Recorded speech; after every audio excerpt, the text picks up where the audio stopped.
I'd like to introduce our retail panel. We're going to have a retail discussion panel now, it's a Q&A to discuss the status of the retail market. Our first panelist is Brian Harpel, and I'll ask you to come up to the podium, Brian. I've known Brian for about 10 years. He has almost 30 years of experience in the commercial real estate industry, and Brian has really made it an art form to know how national retailers think, what they need, and what will serve their interests best in terms of commercial real estate. Alan Tanner, Bourne Companies, everybody knows Alan. He's involved in the acquisition, development, entitlement, leasing, and asset management of Bourne Companies' retail portfolio. In this role, he maintains strong relationships with many prominent retailers, the brokerage community, property owners, and municipal offices where Bourne does business. You've been with Bourne 1990. Since 1990, okay. Then we have Mike Latch. Everybody knows Mike. Brokerage professional with CBRE and specializes in the leasing and sale of retail properties, as well as retail and restaurant tenant representation. We actually did the MBA together. He's a proud alum of the University of Arizona Zeller College of Management with concentrations in finance and entrepreneurship. Prior to joining CBRE in 2013, Michael worked as an acquisitions and asset manager for Hello Aloha Companies, where for 10 plus years, he managed a portfolio of various property types across the Southwest, Mexico, and Europe. And last but certainly not least, we have George Larson. This is the bio that he sent me. So 2.4 million square feet. Just to put it in perspective, every day you drive by one of his commercial developments. Every single day. Everyone here. He didn't build the very first commercial building in Tucson because he's so young, but at one point, wherever that was, I know he owned it. So one thing that we've always been very grateful to George for is the fact that he's one of those people that really likes to share his experiences. He loves to share his wisdom, his insight, and today is no exception. So I want to give him a few minutes to talk about a significant trend that he's seeing. Thank you, Marcel.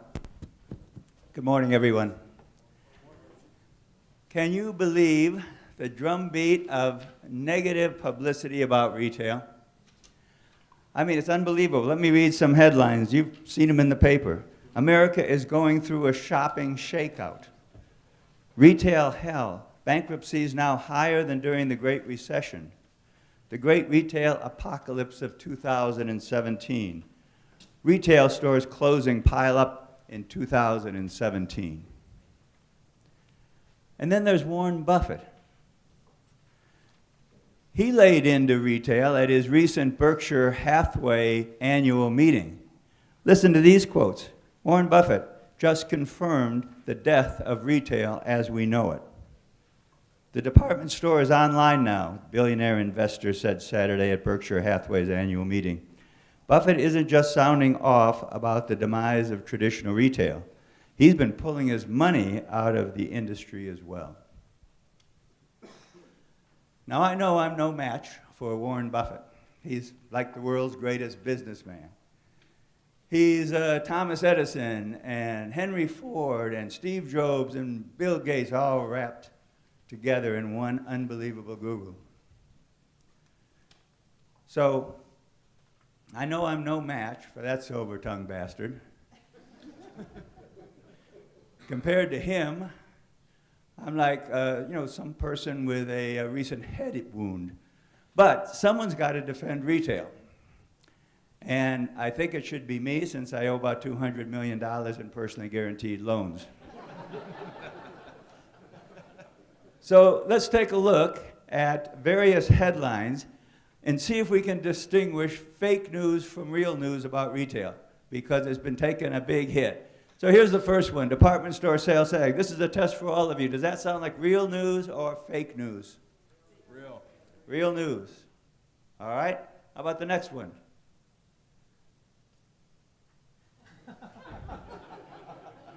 Real. Oh, no.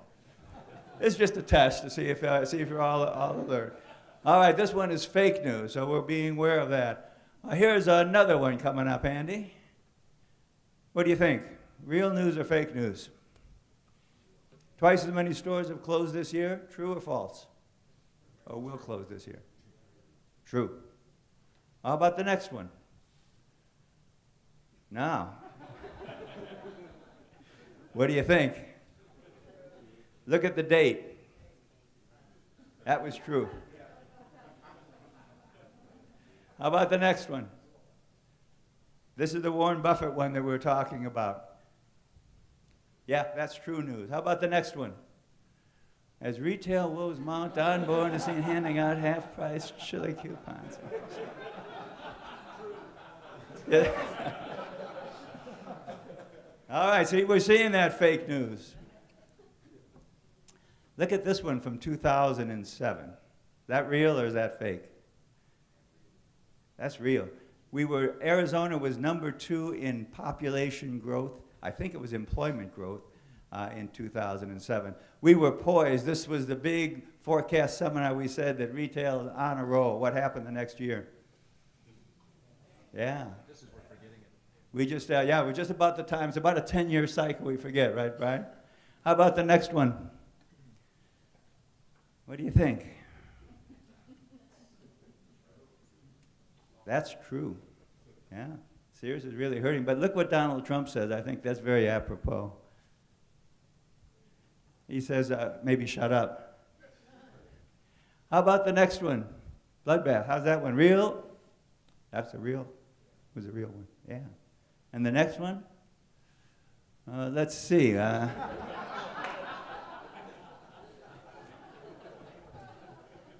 Trump denies it. And the next one. The retail market is tanking. Paul Kraft in the Real Estate Daily News Buzz. If you really want something that's bad, try timeshares. So we are here to debate whether retail's change because of the internet and because of the downsizing and because of the behavior of the next 2 generations of people. And that, I think, is what our panel wants to discuss. So I'll turn it back to Marcel, and you can see if you can corral these guys. Thank you. Thank you. Thank you. So Brian, what do you think of Warren Buffett's position? Wow, he's a smart guy, but to use a throwback phrase, Warren, you ignorant slut.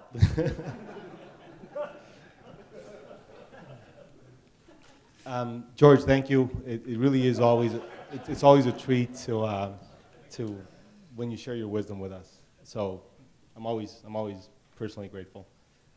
So going to our questions, I guess the first general question that I would like to ask each of you, because you have experience in retail, is you saw the presentation, leaving out the opportunities such as the opportunity with the Hispanic market growing at a rate of $3 billion a year in Arizona.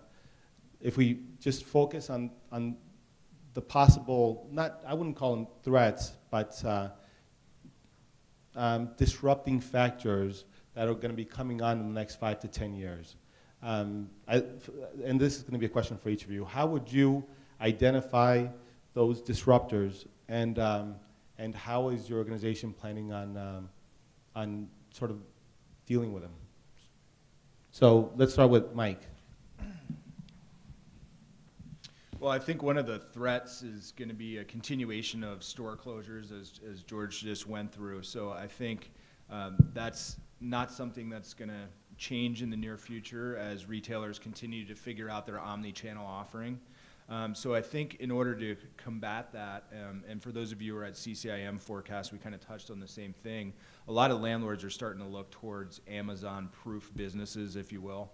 And that's why you're seeing a lot more entertainment and dining and medical and what have traditionally not been significant retail components, medical specifically, we're starting to see that move, that shift to try to counterbalance what's going on with the internet sales. At Peterson Group, we specialize in neighborhood anchored shopping centers, typically in upscale areas. We do Fry's, Safeway, Sprouts, et cetera. You know, in terms of the grocery industry, I think just now, despite the fact people have to eat every day, usually multiple times, we're starting to see some of the effects of the retail downturn hit the grocers. We've seen a slowdown in development here recently. Fry's came out with a burst the last 24 months, and now they've cut back a little bit. A lot of that's due to decline in same-store sales reporting. They're blaming it on deflation and grocery pricing, but I think we all know that it's coupled with the competition, home delivery, you know, Sprouts, who has farm to table.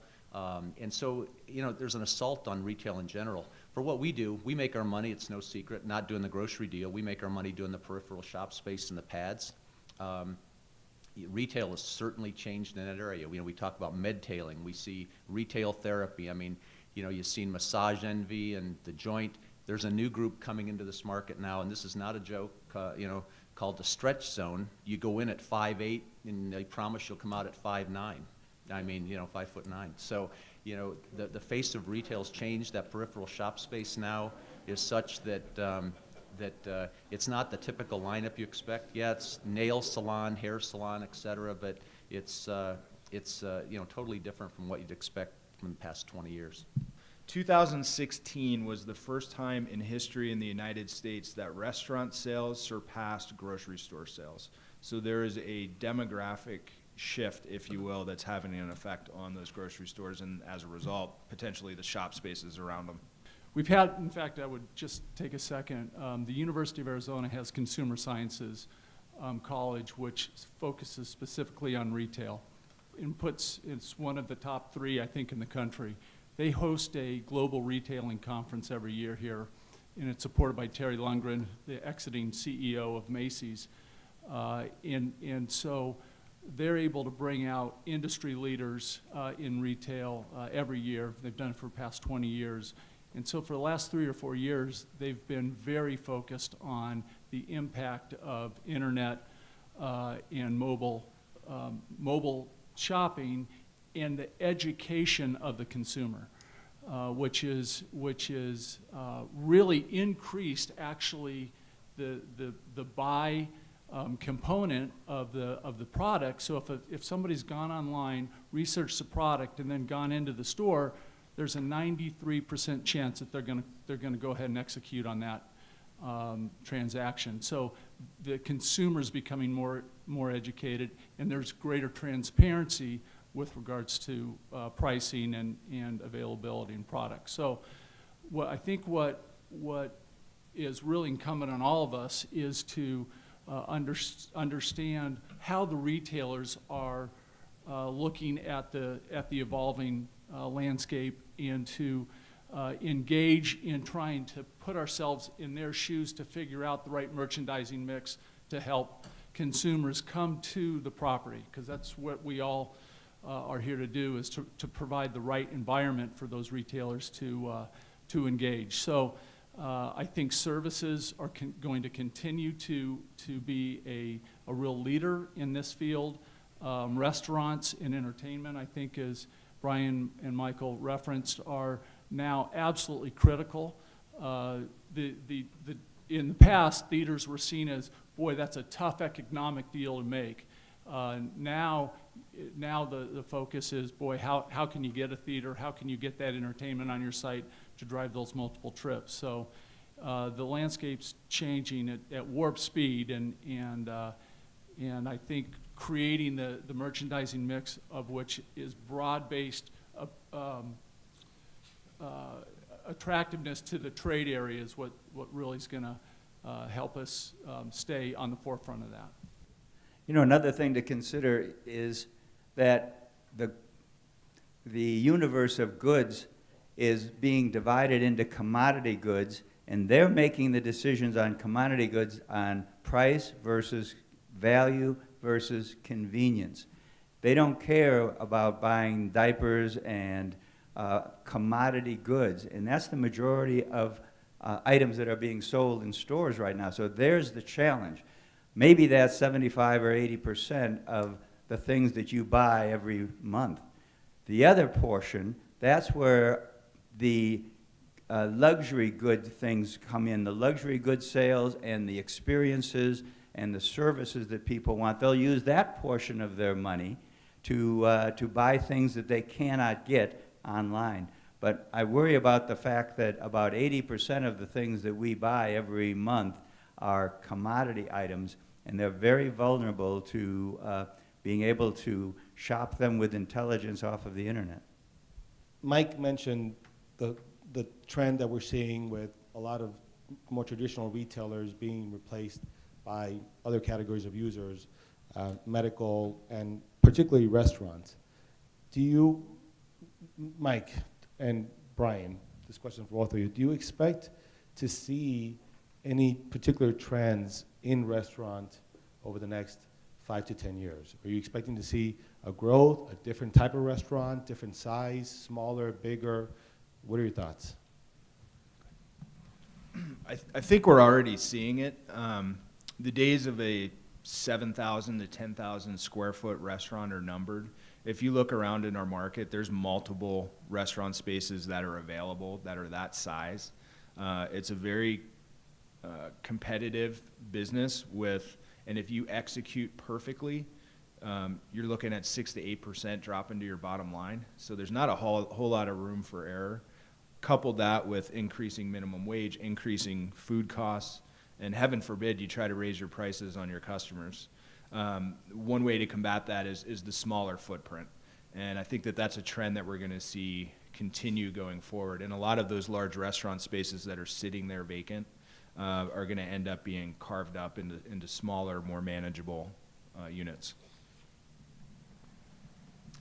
Yeah, I think clearly restaurants, based on what Michael said earlier about restaurant sales exceeding grocery sales in last year, that's a really huge part of what we program into any retail center. We usually reserve an end cap, we usually reserve a patio, and we target specific tenant groups. They certainly have contracted in terms of their size, but they still require a significant TI, over a standard tenant, so we have to base the pro forma on that. But clearly it's a target for us that we feel helps create the sense of place within the retail shopping environment. And along those lines, Alan, Born Companies is working on a very different model for restaurant use. It's like a non-mall food court. Can you tell us a little bit about what attracted you to that type of restaurant model? Sure, I think you're speaking about food halls, and we just broke ground in our City Park project, which is downtown on Congress Street, just east of Stone. Food halls are an evolving trend that I think will become commonplace, I believe, in the next probably 3 to 5 years. It's basically a environment that would have anywhere between 10 and 14 different vendors. Oftentimes there'll be new chefs, upcoming chefs that are looking to evolve into a full-blown restaurant, and sometimes there'll be restaurants that are existing that are looking for a alternative venue. There's a lot of sharing that goes on in a food hall, to where it's has large common area, common seating, and so it's similar to a food court, but a very different environment, often tied in with entertainment. For our project, we'll have 14 different vendors. We'll have outdoor seating, some interior seating, bowling on the second level, entertainment venue on the second level. And so it's a real entertainment experience, but in a fast casual format, which speaks a little bit to what Michael was talking about of the larger format restaurants being more and more challenging to operate economically. And we're really excited to be bringing it to Tucson, and think that you'll see it more commonplace. In fact, at this coming ICSC next week in Las Vegas, I think there's 2 different panels on it, and it's an evolving trend. Our cutting-edge concept is Popeyes. You have the benefit of working both markets, Phoenix and Tucson, and I think what we're seeing is, these food truck concepts have, just exploded in terms of, their presence, and it becomes, I think, a breeding ground for restaurateurs. I mean, they get a successful food truck, and Michael can maybe speak to this. It's amazing in both markets how many times that translates in the future to a brick and mortar restaurant where they move up and out of the truck. Yeah, no, that's a good point. We are seeing explosive growth in food trucks. Touching back on a point that Mike made regarding the Hispanic market, and George, I'm gonna ask you, just because you've been in this business for a long time, and you've seen how that market has grown, and I'd sort of like to get your thoughts on how your organization is preparing in order to be able to capitalize on the growth that we're expecting to see, where the Hispanic market is going to be growing from 30 to 40%, and not so much on the decrease in the peso, because that's going to be something that's going to be evolving, and we don't know what the long-term status of that is going to be, but just in terms of the market trends, people coming from Mexico and the Hispanic community that's growing in Arizona. What are your thoughts? Well, I'm not really any expert on that. I seem to see a sort of a universal need to go to the stores that are popular and get into the fabric of the United States. I don't understand and don't know and haven't advertised on Hispanic radio. I know, though, it's big. We don't have a lot of properties on the south side, but certainly not because we don't think the Hispanic market is strong. In fact, I know that when we talk to Rick Volk, he'll say that his strongest stores are on the south side. So I have not been able to, at our company, address it in any depth, but I also sort of feel like our community, and I've been here since 1970, and I'm going to get in trouble for saying this, I do not see a lot of change between the Hispanic family being integrated into our community and being able to take on every job, city manager on down, than any of the rest of us. So I don't know how to address that issue in any detail. But yeah. So I think it's probably pretty well common knowledge, but Tucson as a retail MSA is, if you run your demographics, it's just over 1 million population. But we really feel like from a retail standpoint, it doesn't function as a community of 1 million people. We really feel like it's supercharged by the Mexican national consumer that's coming up to shop, and they've done it for years. Generation after generation, they've been driving to Tucson, oftentimes or most of the times with many family members, and oftentimes they have extended family that live in Tucson or southern Arizona. So we really evaluate the Tucson market as maybe from a retail perspective, the buying power being closer to $1,250,000 to $1,300,000, and that's really significant in our market. General Growth did a study that's now 3 or 4, maybe it's 5 years old, where they polled all of their shop tenants in the 2 malls here, and those shop tenants reported that between 30 and 60% of their sales were to the Mexican national consumer. So tremendous buying power.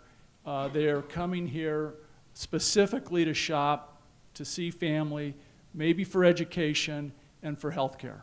So Tucson or Southern Arizona has a real opportunity to continue to engage that consumer and really market to that consumer.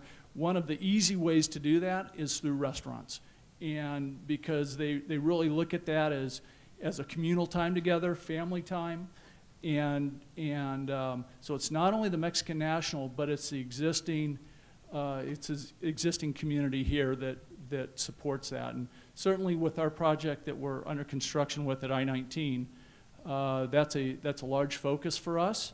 And the Barclay Group that originally developed the Tucson Spectrum across the street did a great job on that development. The restaurants that are in there do extremely well.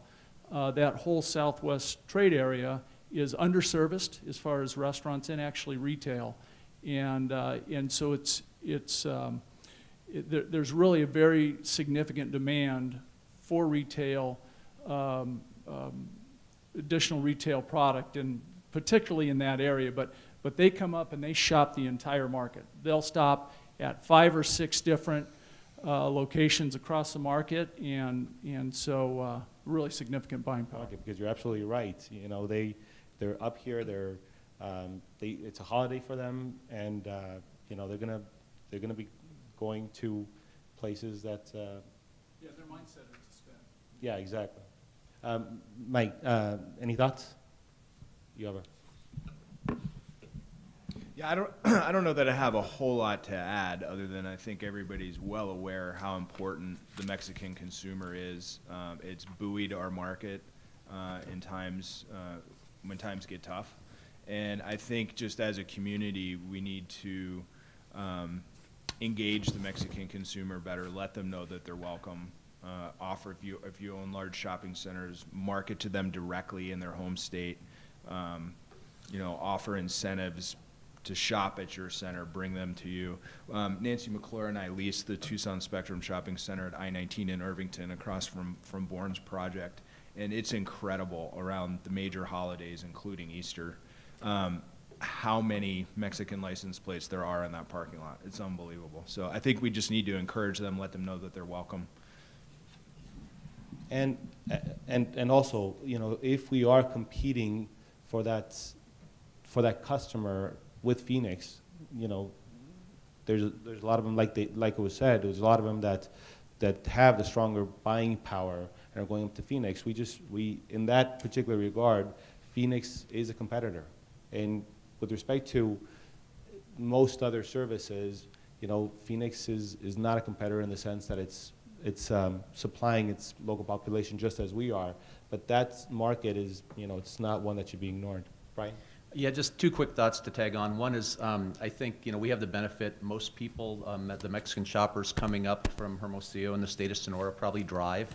Phoenix is an extra 2 hours. But I think there's another component to the Mexican shopper that's starting to develop, and that's there's a true middle class emerging. I mean, you drive down there and Ford's just put $1 billion into a plant in Hermosillo. They probably build 300,000 Ford Fusions a year and ship them back to the U.S. So that's an emerging middle-class population that's employed there that will continue, I think, to advance that. The other thing about that is you get a lot of now, you know, Hispanic residents that are here, and I think that's an important component of our local population. And we see organically grown in the U.S. or domestically grown Hispanic retailers, a lot of them coming out of Texas and California, and I think that's also a segment of the market you need to be cognizant of, that it's a huge high growth potential. Thank you. I'm going to ask one more question for Brian because of his specialty, and then we're going to open it to the audience for questions. Brian, you have a lot of tenants in your projects that rely significantly on sort of lower paying jobs. How has the increase in the Arizona minimum wage affected, you know, your tenants' decision regarding growth within the Tucson market? I think other than everyone coming in asking for a rent reduction, not much. But it certainly is, you know, when you get into negotiations, it certainly comes into play. I think the segment of the population, tenant population that's been affected the most is the service sector, restaurants by far. A lot of them have downsized, some of them have closed. You know, it's had a dramatic effect in terms of, you know, the service sector in particular. One question: are you seeing a lot of the national tenants are going to be coming in, and they will commit to a longer-term lease, and this is not really going to?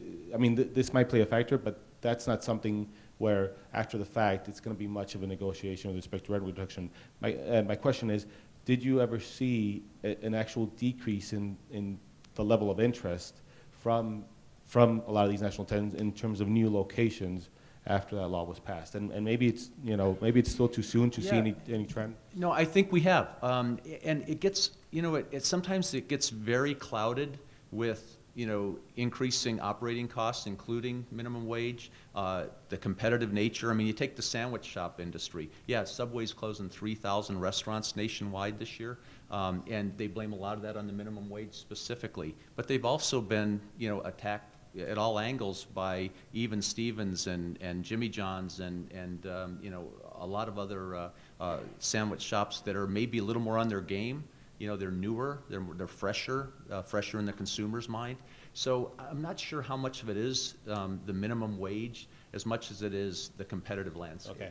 I've been financing a lot of shopping centers, both in Phoenix and Tucson recently, and one of the trends I've been seeing that kind of I question, doing development financing, I'm seeing developers getting restaurants on pad sites in locations that don't have a lot of density, don't have a lot of income, and you've got these restaurants signing at $30 to $40 a foot.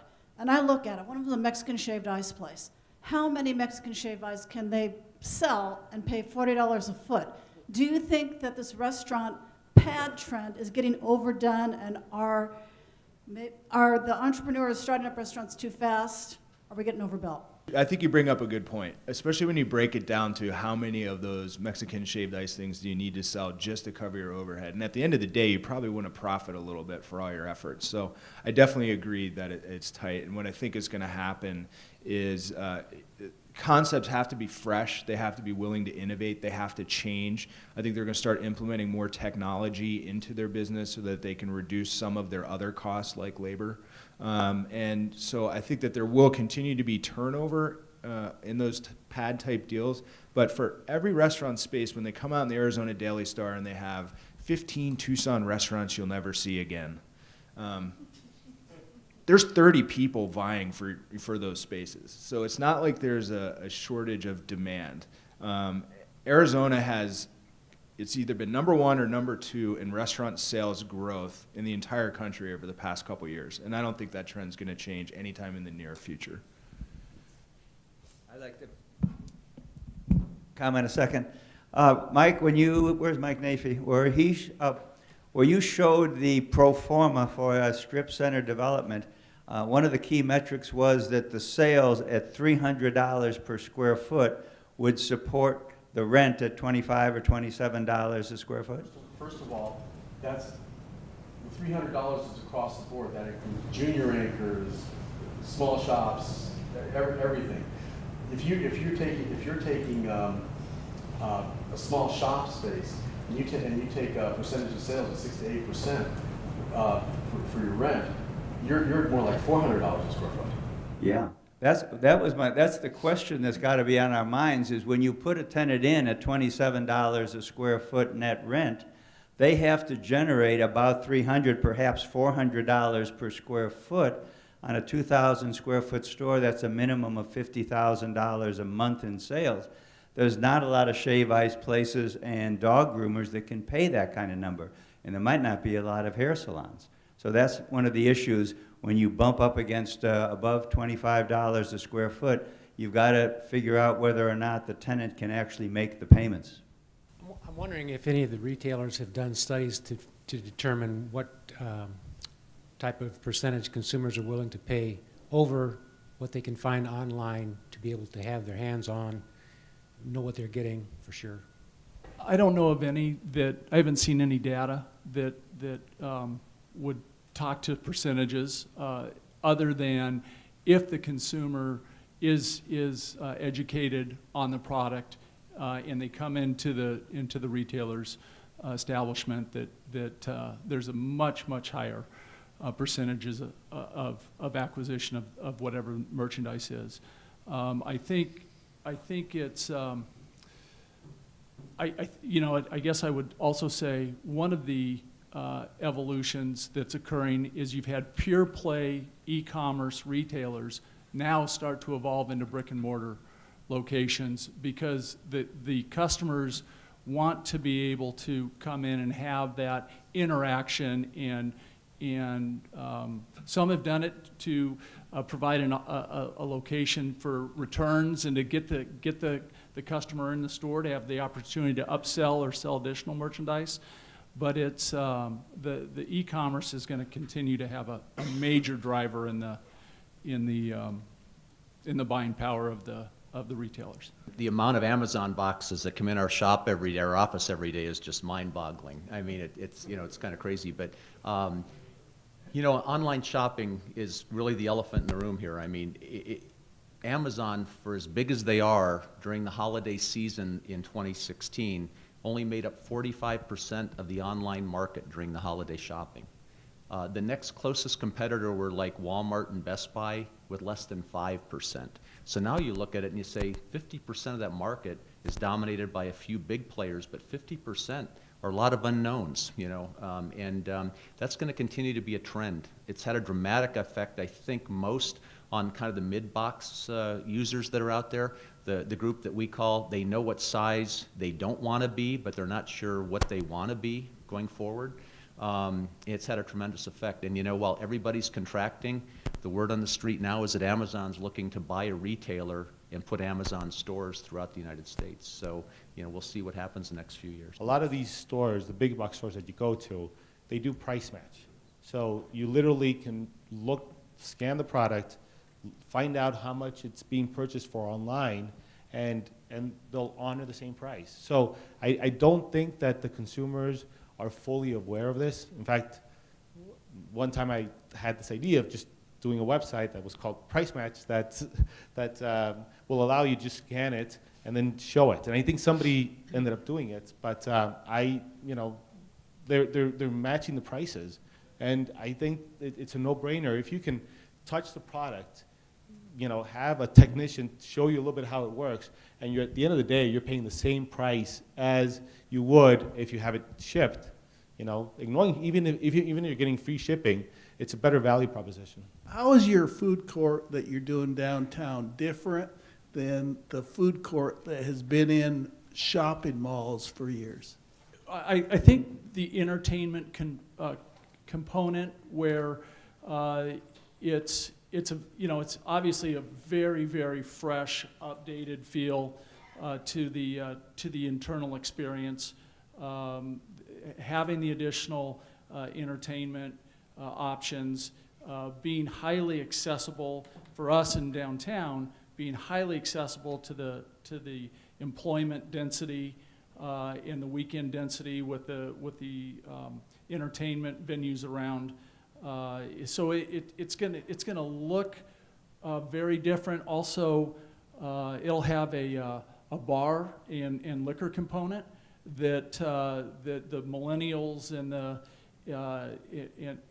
broader population really is looking for. So it's a very, very much an expanded experience versus what we all kind of know from the mall food courts of either today or of yesterday. Will there be a Sbarro pizza?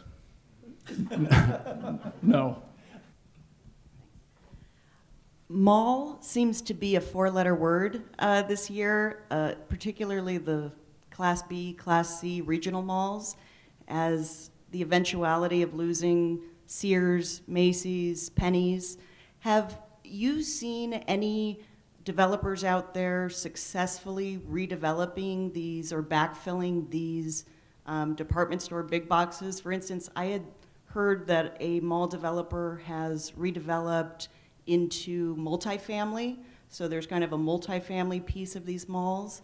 And also, do you think that traditional power center retailers or neighborhood center, developers need to worry that their tenants are going to get poached into regional malls? Like, will there be grocery stores and PetSmarts and other kind of traditional power center retailers that are backfilling department store malls? I think absolutely, unequivocally, malls are going to get repositioned, especially the B and C malls. A malls, I think, are very solid, well-positioned, high demographics, high incomes, high traffic generation. but I think that you're going to see a very broad base of mixed use coming into these properties. I know at Foothills, we anticipate adding office, adding service, tearing off the roof in part of the project to create much more of a pedestrian-friendly environment, adding significant entertainment to an already 15-screen movie theater. We did just finalize a new 15-year deal with AMC. They're going to completely redo the theater, take out all the seats, put in recliner seats, bring it up in to today's standard that we might know from Roadhouse's execution here in our market, and then Galaxy on their way into the community. So I think it's a tremendous opportunity to really create density and mixed use development in what likely is pretty well positioned real estate, because they're mainly infill locations. That was certainly our evaluation of Foothills. I think we had a little bit of a benefit of redeveloping Foothills in the early 90s. So I think we felt very comfortable with its physical location. It serves that northwest part of town, ideally located at Ain and La Cholla, so it's very accessible to a very large part of the trade area. And a lot of malls are like that. So even the poor performing ones that may have been outpositioned by a new mall coming in, and I think the other thing is we're going to see it today with General Growth here in our market. I know they've signed a Dick's Sporting Goods to go into Tucson Mall. That deal's been executed. I think you're going to see more promotional retailers backfilling or using parts of existing department stores. Sears at Park Place Mall has been marketed for a couple of years now to break that up and by Cerebus. And the other thing that I think is really relevant is that the department stores used to have an absolute iron fist on what the developers or owners of those malls could do as far as the merchandising mix, and wouldn't allow promotional retail and other users in. That's eroding. And so they really are now about how to drive customer trips to the property. And so you're going to see more and more department stores being broken up into multi-use, maybe adding theaters, adding other types of retailers. And I think, as Brian mentioned earlier, the size of the retail footprints are continuing to evolve based on the different pressures out there. So somebody asked a question: should power center owners or retail owners be concerned about their existing box locations? You bet. It depends on if the retailer's right sized or not, and how what's involved with driving trips into that project. I think Alan touched on it. Number one, usually they're great real estate. So, I think you will see them evolve and repurpose into mixed use. We've seen call centers, multifamily, we've seen self-storage, and then we've seen the more traditional retail go from inward to outward, like, Alan was just talking about. I do think that the model back when malls were being built is still a problem to a lot of developers, in that the four cornerstones or three cornerstones with the major anchors are still in control of that retailer. They just don't want to give it up, and until they do, as Alan indicated, it's usually a roadblock for redevelopment in a lot of cases. But I think people are taking a little chunk at a time in a lot of cases and trying to redevelop it, create a new model, and show the retailers that it works, and it is the roadmap to the future. Thank you, Brian. We actually have a representative from Simon Properties with us. I would normally say I don't mean to put you on the spot, but I'm putting you on the spot, so I'll just skip through that. Can we hear some of your thoughts? Sure.